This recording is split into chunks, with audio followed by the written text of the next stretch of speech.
എപ്പോഴെങ്കിലും തോന്നിയിട്ടുണ്ടോ ഈ ശമ്പളം കിട്ടിയിട്ട് എങ്ങോട്ടേ പൈസയൊക്കെ പോകുന്നതെന്ന്? കിട്ടി കുറച്ച് ദിവസങ്ങൾക്കുള്ളിൽ തന്നെ അക്കൗണ്ട് കാലിയാവുന്നത് ഒരു പതിവാണോ? എങ്കിൽ കേട്ടോളൂ, പണം ലാഭിക്കാനും നമ്മുടെ സാമ്പത്തിക കാര്യങ്ങളിൽ ഒരു പിടുത്തം കൊണ്ടുവരാനും കൊറിയയിൽ ഇപ്പോൾ ഭയങ്കര ട്രെൻഡിംഗ് ആയിക്കൊണ്ടിരിക്കുന്ന ഒരു കിടിലൻ ഐഡിയ ഉണ്ട്. അതാണ് സീറോ സ്പെൻഡ് ചാലഞ്ച്. നമുക്ക് എല്ലാവർക്കും അറിയാവുന്ന ഒരു കാര്യത്തിൽ നിന്ന് തന്നെ തുടങ്ങാം, അല്ലേ? മാസം തുടങ്ങുമ്പോൾ കയ്യിൽ വരുന്ന പൈസ മാസം പകുതിയാവുമ്പോഴേക്കും എങ്ങോട്ടോ അപ്രത്യക്ഷമാവുന്നത് പോലെ തോന്നാറില്ലേ?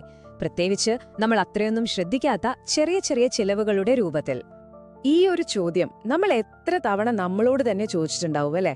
എന്റെ പൈസയൊക്കെ ശരിക്കും എങ്ങോട്ടായി പോകുന്നത്? മാസാന്ത്യത്തില് കാലിയായ പേഴ്സും നോക്കിയിരിക്കുന്നത് നമുക്കെല്ലാവർക്കും നല്ല പരിചയമുള്ള കാര്യമാണ്. പക്ഷെ ശരിക്കും ഇൻട്രസ്റ്റിംഗ് ആയിട്ടുള്ളൊരു കാര്യം എന്താണെന്ന് വെച്ചാൽ, പഠനങ്ങൾ പറയുന്നത് നമ്മുടെ വരുമാനത്തിന്റെ ഒരു വലിയ പങ്ക്, അതായത് ഏകദേശം 15 മുതൽ 25% വരെ നമ്മൾ ചെലവഴിക്കുന്നത് പെട്ടെന്നുണ്ടാവുന്ന ഒരു തോന്നലിന്റെ പുറത്ത് സാധനങ്ങൾ വാങ്ങാനാണ് എന്നാണ്. ഇതിനെയാണ് നമ്മൾ ഇംപൾസ് പർച്ചേസ് എന്ന് പറയുന്നത്. അപ്പോ ഇതിന്റെ ഒരു സൈക്കോളജി എന്താന്ന് വെച്ചാല്, ഇന്ന് ഡിജിറ്റൽ പേയ്മെന്റ്സ് വന്നതോടെ പണ്ട് നമ്മള് കാശ് കയ്യിൽ നിന്ന് എടുത്ത് കൊടുക്കുമ്പോഴുണ്ടായിരുന്ന ആ ഒരു നഷ്ടബോധം, ആ ഒരു വേദന, അതായത് പെയിൻ ഓഫ് പേയ്മെന്റ്, അത് ഏതാണ്ട് പൂർണ്ണമായും ഇല്ലാതായി. ഒന്നോർത്തു നോക്കൂ, പേഴ്സിൽ നിന്ന് നോട്ടെടുത്ത് എണ്ണി കൊടുക്കുമ്പോൾ നമ്മുടെ കയ്യിൽ നിന്ന് പണം പോവുകയാണെന്ന് നമുക്ക് ശരിക്കും ഫീൽ ചെയ്യും, അല്ലേ?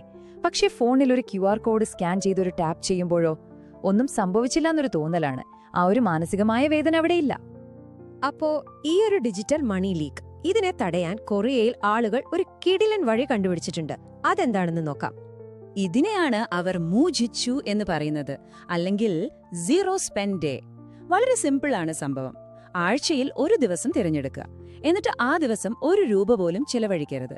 അല്ലെങ്കിൽ യാത്ര പോലെ ഒഴിവാക്കാൻ പറ്റാത്ത അത്യാവശ്യ കാര്യങ്ങൾക്ക് മാത്രം പണം ഉപയോഗിക്കുക. ഇതൊരു ചാലഞ്ചാണ്. പക്ഷേ ഇവിടെ നമ്മൾ മനസ്സിലാക്കേണ്ട ഒരു പ്രധാന കാര്യമുണ്ട്. ഇത് പിശുക്ക് കാണിക്കാനോ അല്ലെങ്കിൽ സ്വയം ശിക്ഷിക്കാനോ ഉള്ള ഒരു പരിപാടിയല്ല. ഇതിനേക്കാൾ ഉപരി ഒരു മൈൻഡ് ഗെയിമാണ്. അതായത് സംഭവം പിശുക്ക് കാണിക്കലല്ല, ഇതൊരു മൈൻഡ് ഗെയിമാണ്. നമ്മുടെ പണത്തിന് മുകളിൽ നമുക്ക് എത്രത്തോളം കൺട്രോൾ ഉണ്ട് എന്ന് സ്വയം ടെസ്റ്റ് ചെയ്യാനുള്ളൊരു ഗെയിം, അത്രയുള്ളൂ. അപ്പോ ഈ ചാലഞ്ച് ഏറ്റെടുക്കാൻ പല വഴികളുണ്ട്. നിങ്ങൾക്കിഷ്ടമുള്ളത് തിരഞ്ഞെടുക്കാം. ഒന്നാമത്തേത്, 24 മണിക്കൂർ ഒരു പൈസ പോലും ചെലവാക്കാതെ ഇരിക്കുക.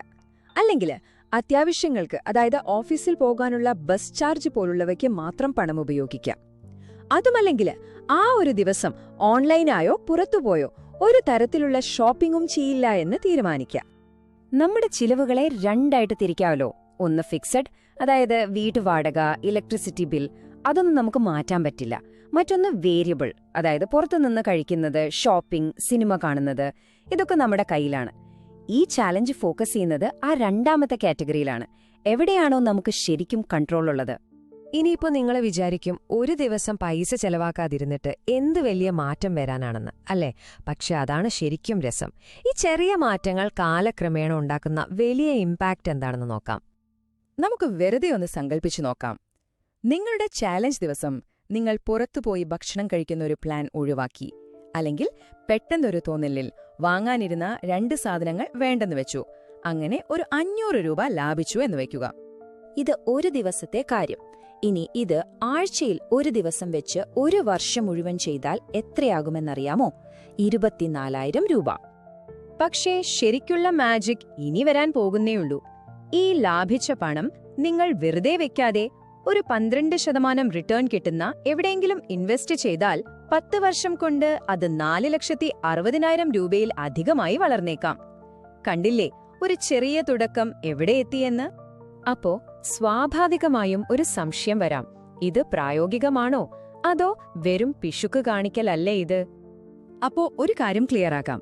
ഇത് ബോധപൂർവം പണം ചെലവഴിക്കുന്നതിനെക്കുറിച്ചാണ്. നമ്മുടെ ആവശ്യവും ആഗ്രഹവും തമ്മിൽ തിരിച്ചറിയാൻ പഠിക്കുന്നതിനെക്കുറിച്ചാണ്. അല്ലാതെ സ്വയം പട്ടിണിക്കിടുന്നതിനെക്കുറിച്ചോ ബുദ്ധിമുട്ടിക്കുന്നതിനെക്കുറിച്ചോ അല്ല. പിന്നെ ഇത് നിങ്ങളുടെ എമർജൻസി ഫണ്ടിന് പകരമാവുകയുമില്ല. അത് വേറെ തന്നെ വെക്കണം. അപ്പോൾ അവസാനം നോക്കുമ്പോൾ ഇവിടെ നമ്മൾ ലാഭിക്കുന്ന പൈസ മാത്രമല്ല ഏറ്റവും വലിയ കാര്യം, അതിനേക്കാളൊക്കെ ഉപരി നമ്മുടെ ചിന്താഗതിയിൽ വരുന്ന ഒരു മാറ്റമാണ്. കാരണം ഒരു ദിവസം നമ്മളിങ്ങനെ ബ്രേക്ക് എടുക്കുമ്പോൾ അത് നമ്മുടെ തലച്ചോറിന് ഒരു റീസെറ്റ് ബട്ടൺ അമർത്തുന്നത് പോലെയാണ്. അതോടെ മറ്റുള്ള ദിവസങ്ങളിൽ എന്തെങ്കിലും വാങ്ങാൻ പോകുമ്പോൾ നമ്മൾ ഒരു നിമിഷം ചിന്തിക്കും, ഇതെനിക്ക് ശരിക്കും ആവശ്യമുണ്ടോ എന്ന്. ആ ഒരു ഇമ്പൾസീവ് സ്പെൻഡിംഗ് ശീലത്തെ പൊട്ടിക്കാൻ ഇത് സഹായിക്കും. അതായത് ഇതിന്റെയൊക്കെ കാതൽ എന്ന് പറയുന്നത് വളരെ പവർഫുൾ ആയ ഒരു ഐഡിയ ആണ്. പണം നമ്മളെ നിയന്ത്രിക്കുകയല്ല വേണ്ടത്, നമ്മൾ പണത്തെ നിയന്ത്രിക്കുകയാണ് വേണ്ടത്. നമ്മുടെ പണം എങ്ങോട്ട് പോകണമെന്ന് തീരുമാനിക്കേണ്ടത് നമ്മുടെ പെട്ടെന്നുണ്ടാകുന്ന തോന്നലുകളല്ല, നമ്മൾ തന്നെയാണ്. അപ്പോ ഈ ചോദ്യം നിങ്ങൾക്കുള്ളതാണ്. ശരിക്കും ഒന്ന് ആലോചിച്ചു നോക്കൂ, നിങ്ങളുടെ പണത്തിന്റെ, നിങ്ങളുടെ പേഴ്സിന്റെ കൺട്രോൾ ശരിക്കും ആരുടെ കയ്യിലാണ്?